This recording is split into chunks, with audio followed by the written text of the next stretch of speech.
j'espère que vous allez bien. Je vous donne rendez-vous aujourd'hui dans une vidéo nourriture, on va dire. Je me suis dit que comme je filmais tout le temps mes retours de course, ça serait sympa de partager avec vous les repas qu'on consomme. Donc nous, on est vraiment simple au niveau des menus. Mais je voulais quand même vous donner un aperçu d'une semaine en fait dans nos assiettes. Je précise qu'il y a une partie de la semaine où j'étais toute seule parce que mon mari a dû remonter aux Pays-Bas récupérer sa voiture. Vous vous souvenez de l'accident avec le chevreuil sur l'autoroute. Voilà, donc j'ai vraiment fait comme je pouvais avec 3 enfants solo, c'était pas évident. Et je me suis vraiment rendu compte de ma chance et je dis vraiment un grand bravo aux parents solo parce que ça doit vraiment pas être évident tous les jours. Honnêtement, rien que... Oui. Rien que pour gérer les repas, c'est pas évident. Et puis en plus, on est en vacances, donc ils sont un peu surexcités, les enfants. Bref, donc on démarre la vidéo. Donc là, j'ai commencé à tourner la vidéo jeudi. Donc le jeudi midi, on avait mangé une tarte pommes de terre oignons et le soir on avait mangé des croque-monsieur. L'après-midi, il y a la tante de mon mari qui est passée en visite surprise. Donc heureusement, j'avais dans le congèle le fondant au chocolat que j'avais eu pour mon anniversaire chez Picard et puis des petits biscuits. Donc j'ai improvisé un goûter comme je pouvais. Moralité, il faut toujours avoir chez soi quand même deux, trois trucs à sortir en cas de besoin. Alors là, on est vendredi. Donc pour midi, j'ai fait une potée toute simple avec des pommes de terre, des carottes, des oignons et puis une saucisse de Morteau. Alors ça, c'est trop bon. Enfin, moi, je suis de la région Bourgogne-Franche-Comté et franchement, cette saucisse, elle est trop bonne. Donc on va manger ça à midi. Et puis comme on est vendredi, le soir, on fait un espèce d'apéritif dînatoire pour fêter le week-end et là en l'occurrence aussi les vacances. Donc ce que j'ai fait, c'est que j'ai gardé un petit peu de pommes de terre et de carottes. J'ai fait un écrasé de pommes de terre et de carottes et puis j'ai gardé un petit morceau de saucisse de Morteau. Ça nous fera des petits ramequins pour agrémenter en fait l'apéritif. Oui, donc il y en a dans mes bras comme toujours, l'apéritif dînatoire de ce soir que de toute façon je vais essayer de filmer. Voilà, et je vous donne rendez-vous tout à l'heure. Alors là, c'était un test. Donc j'ai fait le premier crumble de ma vie, qui était super bon d'ailleurs. Et puis là, pareil, premier perle de lait de ma vie. C'était bon, mais pas extraordinaire. Alors on est parti pour préparer une partie de l'apéro de ce soir. Donc j'ai sorti une pâte feuilletée. Voilà, 2 petites tostinettes. Il me restait du jambon, des croque-monsieur. Donc je vais essayer de faire des croissants au jambon. Allez, c'est parti.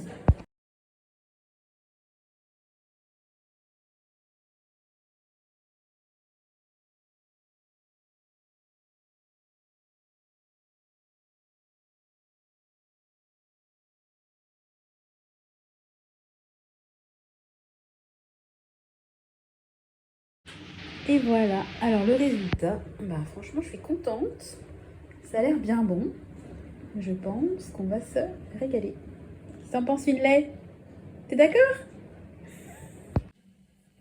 Alors donc en compagnie toujours de Finlay, le gourmand, je vous montre ce qu'on va manger ce soir niveau apéro dînatoire, donc c'est vraiment hyper simple. J'essaie d'en mettre un petit peu pour les goûts de chacun et puis surtout de recycler ce qu'on a pour pas faire un repas hyper cher. Donc j'ai pris des petites cheese pour les enfants. Ça c'est le reste de la quiche, pas de la quiche, de la tarte oignons pommes de terre, des olives. Donc les petits croissants que j'ai fait là, jambon et puis tostinette au cheddar, ça n'a pas l'air mauvais.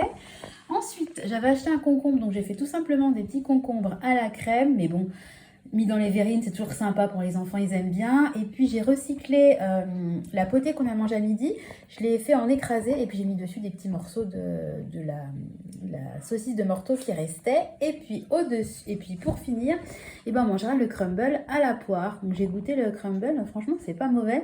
C'est la première fois que je fais un crumble. Entre le premier yaourt perle de lait et le premier crumble maison, c'est la semaine des premières fois culinaires. Voilà, bon écoutez, je pense que ça sera bon. Je vous retrouve tout à l'heure pour la suite du petit point de ce qu'on a mangé cette semaine à la maison. À tout à l'heure. Donc effectivement, avec pas grand-chose, on s'est régalé. Donc le lendemain matin, on a mangé du pain, du beurre et de la confiture. Et le midi, pour le plaisir des enfants, poulet frites. C'est giga bon, Tristan. C'est vrai que c'est bon.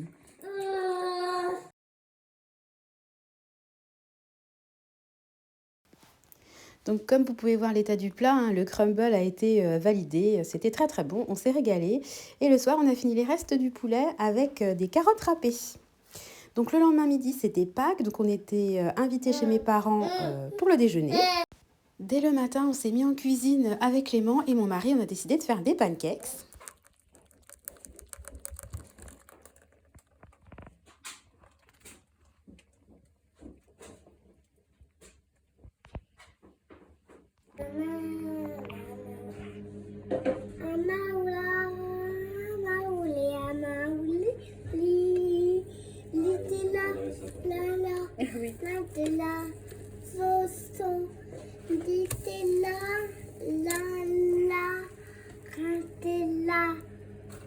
Tu vois?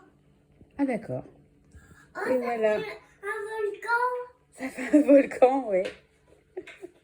On va se régaler. Bon, pas de mystère, hein, vous vous doutez bien, forcément, on s'est régalé au petit-déj. Donc ça, c'est le menu qu'on a mangé chez mes parents. J'ai juste filmé les assiettes parce que je ne veux pas filmer chez eux. Donc mon père avait fait, parce que c'était mon père qui cuisinait, des haricots verts, un rôti de bœuf avec une sauce à l'échalote et un gratin de bananes plantain. C'était super bon. Bon, évidemment, avant, il y avait eu l'apéro, etc.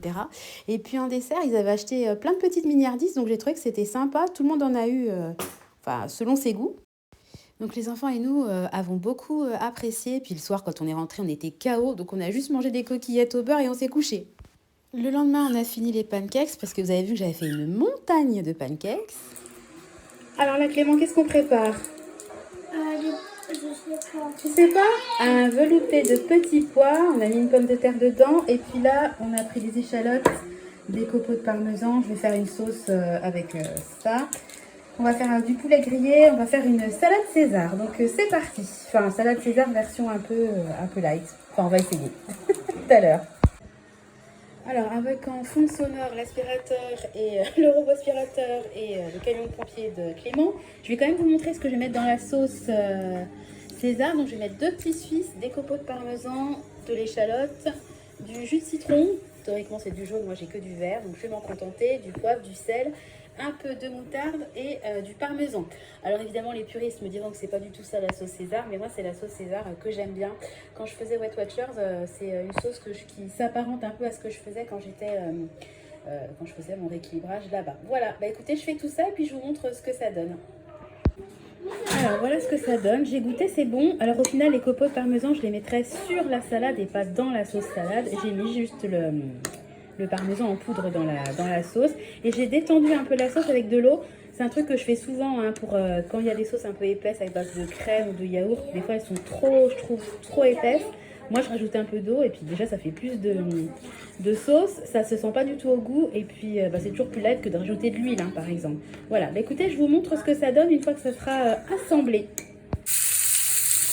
Alors les petits poulets de filet sont en train de dorer et puis j'ai mon velouté de petits pois qui cuit.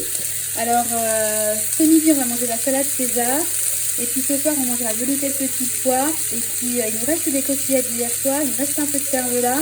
Donc on les utilisera soit à midi, soit ce soir en fonction des envies de chacun. Mais voilà, le menu de la journée est prêt. C'est là où on est là. Il est 10h58, donc je serai tranquille jusqu'à demain. Voilà, et ça c'est cool. À tout à l'heure.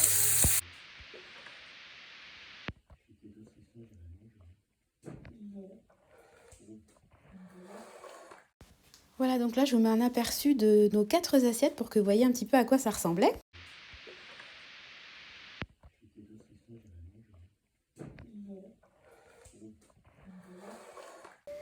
Pour le goûter, j'avais fait des crêpes et le soir, on a mangé le velouté de petits pois avec du cervelas. Allez, un petit café, enfin un gros café et on va terminer les crêpes ce matin. Le midi, Tristan était chez ses grands-parents puisqu'il a dormi chez eux. Il avait dormi chez eux la veille au soir, donc j'ai décidé de faire des merguez parce que tout le monde aime, sauf lui. Bon, je résiste pas à vous mettre une photo de Nathan qui est toujours en cuisine avec moi. Et Finlay, bien sûr. Donc voilà, un petit aperçu de l'assiette du midi. Donc moi, je prends toujours mes féculents en général dans un ramequin pour pas en prendre trop, avec la ratatouille et des merguez. Et le soir, j'étais donc solo avec les enfants, donc on a fini les restes tout simplement. Donc le lendemain, Clément était réveillé très tôt. Donc on a pris le petit déj tranquille. Et puis là, je suis allée à la solution de facilité. Le midi, ça a donc été purée knack. Alors, pour le plus grand bonheur des enfants, et en plus, ils ont même eu droit à du chocolat après la compote et le yaourt. Donc, c'était royal pour eux. Bon, j'ai quand même réussi, tant bien que mal, en mode solo, à faire un gâteau yaourt. Et le soir, on a fini la purée avec des maquereaux et des radis. Et pendant ce temps-là, qui se faisait plaisir? Bah, mon mari, puisqu'il allait récupérer sa voiture qui a été accidentée. Et le soir, il m'envoyait des photos de son repas. Franchement, je bavais devant, c'était super bon. Et il m'a dit que son repas avait coûté 32,50 €. Honnêtement, j'ai trouvé ça vraiment pas cher. Enfin, c'était digne d'un gastro, visuellement en tout cas. Et il m'a dit que gustativement, c'était excellent. Donc, bon, au moins, il a fait un gros déplacement, mais il a quand même eu un peu de plaisir culinaire, on va dire, bah, pendant son déplacement. Voilà, la vidéo va s'achever maintenant. Il n'y avait rien de transcendant, hein, comme je vous ai dit, mais je voulais juste bah, partager avec vous des petits moments de vie, un petit peu en photo, en vidéo, de ce qu'on peut manger dans la semaine, et puis de la différence entre quand on est en famille et quand je suis toute seule avec les enfants, où là vraiment ça va au plus facile pour moi, parce que voilà, Nathan est encore très petit, et j'avoue que je mets la priorité sur bah, le temps passé avec mes enfants plutôt que la cuisine. J'espère que la vidéo vous aura plu, n'hésitez pas à commenter, à vous abonner si ma chaîne vous plaît. Et puis, bah, je vous donne rendez-vous très bientôt dans une vidéo, comme d'habitude, budget retour de course. Et j'ai tourné la prochaine vidéo blabla qui sera sur le thème des vacances. Voilà, je vous fais des gros bisous, à bientôt.